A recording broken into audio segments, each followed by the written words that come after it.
ನೀವೇನ ಕೇಳಿದ್ರಿ?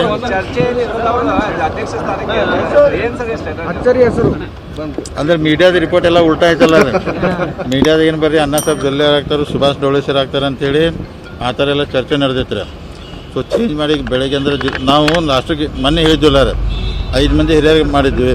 ಉಸ್ತುವಾರಿ ಸಚಿವರು ಸನ್ಮಾನ್ಯ ಸತೀಶ್ ಜಾರಕಿಹೊಳಿ ಅವ್ರಿ, ಮಾನ್ಯ ಪ್ರಭಾಕರ್ ಕೋರೆ ಅವ್ರಿ, ಆಮೇಲೆ ರಮೇಶ್ ಜಾರಕಿಹೊಳಿ ಅವರು, ರಮೇಶ್ ಕತ್ತಿ ಅವರು, ಲಕ್ಷ್ಮಣ್ ಸವದಿ ಅವ್ರನ್ನೆಲ್ಲ 5 ಮಂದಿನ ಹಿರಿಯರ ಅಭಿಪ್ರಾಯ ತೊಗೊಂಡು ಮಾಡ್ತೊಂದಿದ್ರು.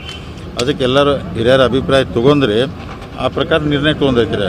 ಅದಕ್ಕೆ ಸರ್ ಏನು ಸ್ಟ್ರಾಟಜಿ ಸರ್? ಹೊಸ ಹೆಸರು ಮುನ್ನೆಲೆಗೆ ಬಂತು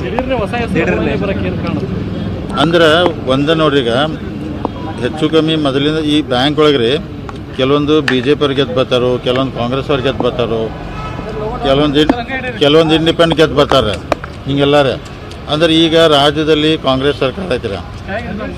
ಅಪ್ಪ ಸಾಹೇಬ್ ಕುಲಗೋಡೆ ಅವರು ಅಂದ್ರೆ ಕಾಂಗ್ರೆಸ್ದಿಂದ ಗುರುತಿಸ್ಕೊಂಡವ್ರು. ಅವರು ಈ ಕಾಂಗ್ರೆಸ್ಸಿಂದ ಒಬ್ಬರು ಅಧ್ಯಕ್ಷ ಆದ್ರಿ ಈಗ ಭಾಳ ದಿವಸ ನಂತರ.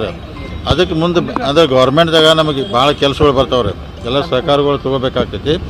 ಆ ಉದ್ದೇಶ ಇರ್ಬೋದು ಎಲ್ಲರೂ ಹಿರಿಯರು. ಅಂದ್ರೆ ಒಬ್ಬರು ಕಾಂಗ್ರೆಸ್ ಅವರ ಅಧ್ಯಕ್ಷ ಆಗಿ ಪ್ರತಿನಿಧಿಸಿದ ಆದರೆ ಬ್ಯಾಂಕಿಂದ ಸಾಕಷ್ಟು ಸರ್ಕಾರದಿಂದ ಅನುದಾನ ಎಲ್ಲ ಬರೋದ್ರಿಂದ ಆ ದೃಷ್ಟಿಯಿಂದ ಒಳ್ಳೇದಾಗ್ಬೋದು, ಮಾಡಿರ್ಬೋದು ನನಗೆ ಅನಿಸ್ತದೆ.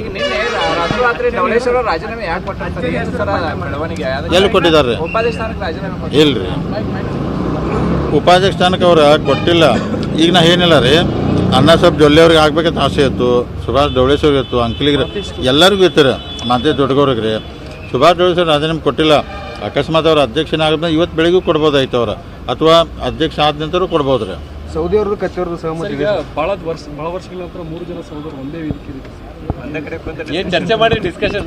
ದೇವ್ರ ಅನುಗ್ರಹ ರೀ, ದೇವ್ರ ಆಶೀರ್ವಾದದಿಂದ ಹಿಂಗೆ ಕೂಡಿ ಇರಲಿ ಅಂತ ಜಿಲ್ಲೆಗೆ ಒಳ್ಳೇದಾಗ್ತೈತೆ ಎಲ್ಲರೂ ಕೂಡಿದ್ರೆ. ಆ ದೃಷ್ಟಿಯಿಂದ ರಮೇಶ್ ಕತ್ತಿ ಅವರು ಫೋನ್ಯಾಗ ಅವ್ರ ಅಭಿಪ್ರಾಯ ಹೇಳಿದ್ರು. ಅವರು ನಾನೇ ಮಾತಾಡಿದ್ದಾರೆ. ಲಕ್ಷ್ಮಣ್ ಸವದಿ ಅವ್ರು ಇಲ್ಲೇ ಬಂದಿರ್ರಿ, ಎಲ್ಲ ಬೋರ್ಡ್ ಆಫ್ ಡೈರೆಕ್ಟ್ ಕೊಟ್ಟಾಗ ಅವರು ವಿಚಾರ ಅಭಿಪ್ರಾಯ ಹೇಳಿದ್ದಾರೆ. ಎಲ್ಲರದು ಅಭಿಪ್ರಾಯ ತೊಗೊಂಡನ ಲಾಸ್ಟಿಗೆ ಏನು ಹೇಳಿದ್ರು ಅಂದ್ರೆ ರೀ, ಲಾಸ್ಟ್ ಡಿಸಿಷನ್ ಉಸ್ತುವಾರಿ ಸಚಿವರು ಬಿಡೋಣ ಅಂತ ಹೇಳಿದ್ದಾರೆ. ಅದಕ್ಕೆ ಅವ್ರು ಡಿಸಿಷನ್ ಕೊಟ್ಟಾರೆ, ಅದಕ್ಕೆ ಎಲ್ಲರದು ಒಪ್ಪಿಗೆ ಐತಿ.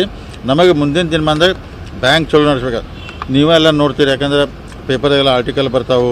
ಅದಕ್ಕೆ ನಾವು ಯಾಕಂದ್ರೆ 9 ತಿಂಗಳು ಅವಧಿ ಐತಿ, ಚಲೋ ಹಂಗೆ ಬ್ಯಾಂಕ್ ನಡೆಸಿ ಮುಂದಿನ ಸೆಪ್ಟೆಂಬರ್ದಾಗ ಅಲ್ಲಿ ಇಲೆಕ್ಷನ್ ಬರ್ತಾಯಿದ್ರು, ಮುಂದಿನ ಇದು. ಅದಕ್ಕೆ ಮುಂದೆ ಎಲ್ಲರೂ ಗೆದ್ದು ಬರಬೇಕು, ಆ ದೃಷ್ಟಿಯಿಂದ ಕೆಲಸ ಮಾಡ್ತಾರೆ. ಕಿಂಗ್ ಮೇಕರ್ ಜವಾಬ್ದಾರಿ ಸಹೋದರಿಗೆ ನೀವು ಕಿಂಗ್ ಮೇಕರ್ ಅವ್ರಿಗೆ ಹಸ್ತಾಂತರ ಮಾಡಿ ಇಲ್ಲ, ಎಲ್ಲರೂ ಕೂಡ ಮಾಡಿದ್ದಾರೆ. ಈಗ ರೀ ಕಲೆಕ್ಟಿವ್ ಡಿಸಿಷನ್ ಇರ್ತೈತಿ. ಎಲ್ಲರೂ ಈಗ ಸತೀಶ್ ಅವ್ರು ಇರಲಿ, ರಮೇಶ್ ಅವ್ರು, ನಾವೆಲ್ಲ ಕೂಡಿ ಸಮಾಧಾನ. ಇವತ್ತು ನೋಡಿರಿ, ಒಂದೇ ಸೀಟ್ಗೆ ಅಪೋಸ್ ಮಾಡತ್ತದ. ಒಂದು ಅಕಸ್ಮಾತ್ ಇದೇ ಚುನಾವಣೆ ಆಗಿತ್ತಂದ್ರೆ ಬ್ಯಾಂಕ್ನಾಗ ಎಷ್ಟು ಪರಿಣಾಮ ಆಗ್ತೈತಿ, ಡಿಪಾಸಿಟ್ರ್ ಮ್ಯಾಗ, ರೈತರ ಮ್ಯಾಗ. ಅದಕ್ಕೆ ಹಂಗೆ ಆಗೋದು ಬೇಡ. ಏನೇ ಡಿಸಿಷನ್ ಆದರೂ ಅವಿರೋಧ ಮಾಡತ್ತೆ ಇದು. ಅದಕ್ಕೆ ಸತೀಶ್ ಜಾರಕಿಹೊಳಿ ಅವ್ರು ಸಹಕಾರ ಕೊಟ್ಟಾರಿ, ರಮೇಶ್ ಜಾರಕಿಹೊಳಿ ಕೊಟ್ಟರು, ಕೋರೆಯವರು, ಪ್ರಭಾಕರ್ ಕೋರೆ ಅವರು ಸಹಕಾರ ಕೊಟ್ಟರು, ರಮೇಶ್ ಕತ್ತಿ ಅವರು, ಲಕ್ಷ್ಮಣ್ ಎಲ್ಲರೂ ಸಹಕಾರದಿಂದ ಆಯ್ಕೆ ಮಾಡಿದ್ದೀವಿ. ಬ್ಯಾಂಕ್ ಹಿತದೃಷ್ಟಿಯಿಂದ ಮುಂದಿನ ದಿನಮಾನದಲ್ಲಿ ನಾವು ಹೇಳಿದ್ವಿ, ಮೀಡಿಯಾ ಜೊತೆ ಮಾತಾಡಿದ ಮುಂದಿನ ಮಾರ್ಚ್ಗೆ ಇನ್ನೂ ಹೆಚ್ಚು ಲಾಭ ಆಗೋ ಬ್ಯಾಂಕು, ಗ್ರಾಹಕರಿಗೆ, ಡಿಪಾಸಿಟ್ರಿಗೆ ಏನೂ ತೊಂದರೆ ಆಗ ನಡೆಸಬೇಕಾದ್ರೆ ಒಳ್ಳೆಯ ಉದ್ದೇಶದಿಂದ ಮಾಡೈತೆ ಅಷ್ಟೇ.